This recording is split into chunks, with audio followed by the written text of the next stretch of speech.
Can you explain to me a little bit about human-robot interaction and why it's important in robotics? Sure. So, I mean, human-robot interaction as a field is pretty broadly defined.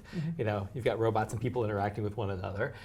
In terms of like academic tradition, it comes out of the field mostly of human-computer interaction, which in turn comes from psychology. So for me, and a lot of the work I've done over the last 15, 16 years in human-robot interaction, a lot of that comes back to how do we as people interact with one another, and what of that can we apply in the world of technology. This particular technology typically takes a form that can look at us, maybe talk to us, maybe roam around in our spaces.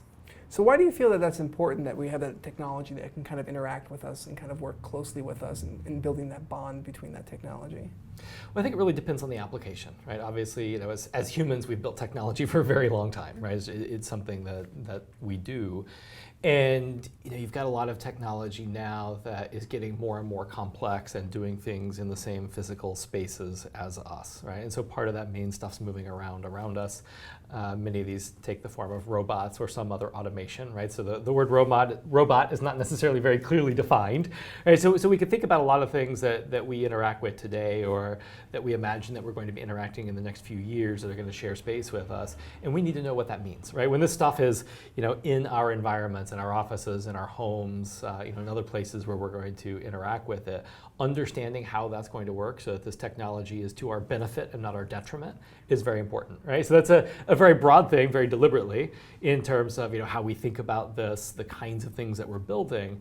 But I think that's a lot of what human-robot interaction as a field of study is about, right? Understanding how do we solve these problems in a way that benefit us as humans in terms of using this technology. What kind of studies are you aware of that have kind of taken place in this area that really kind of started to drive this movement, that were kind of like a focal point, that people started saying, hey, we really need to kind of, you know, focus a lot more on this aspect of how people interface with machines, and not necessarily just that a machine is here and it's going to do a job and we really don't care about how it ties in socially. Right.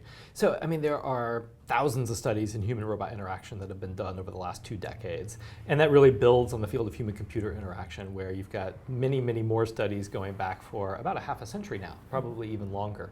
So, you know, it's a field that people have thought about for a long time, and, you know, so a lot of different aspects to these studies. Some of them are you know, very broad and trying to understand, you know, you put robots into a particular environment, how do people interact or react?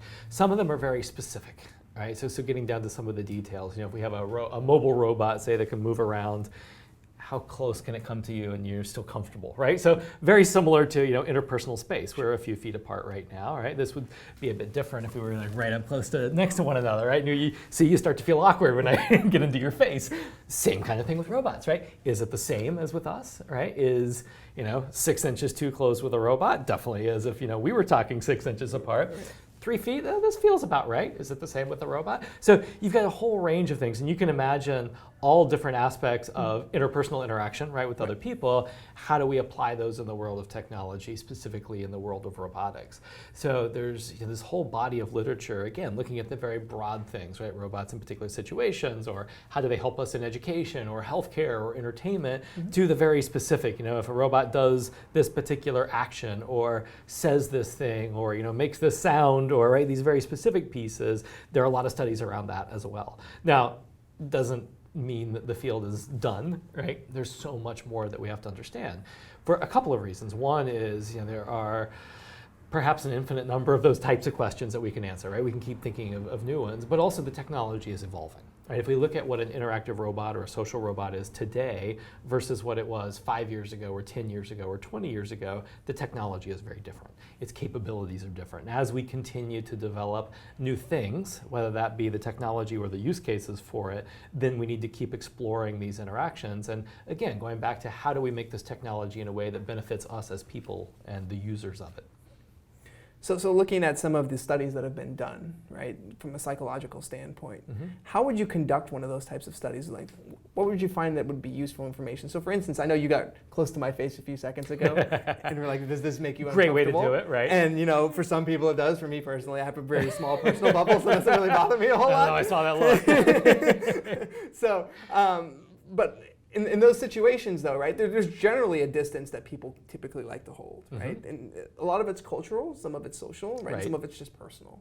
But how would you go about setting up one of these studies? What kind of studies like these are typically conducted when you're trying to do some sort of research for human-robot interaction, where you're trying to say, well, a robot 4 feet away is okay, a robot 2 feet away, not so much. Or a robot that's 2 feet away, that's 6 feet tall, I really don't like. But if it's only half a foot tall, it doesn't really bother me a whole lot.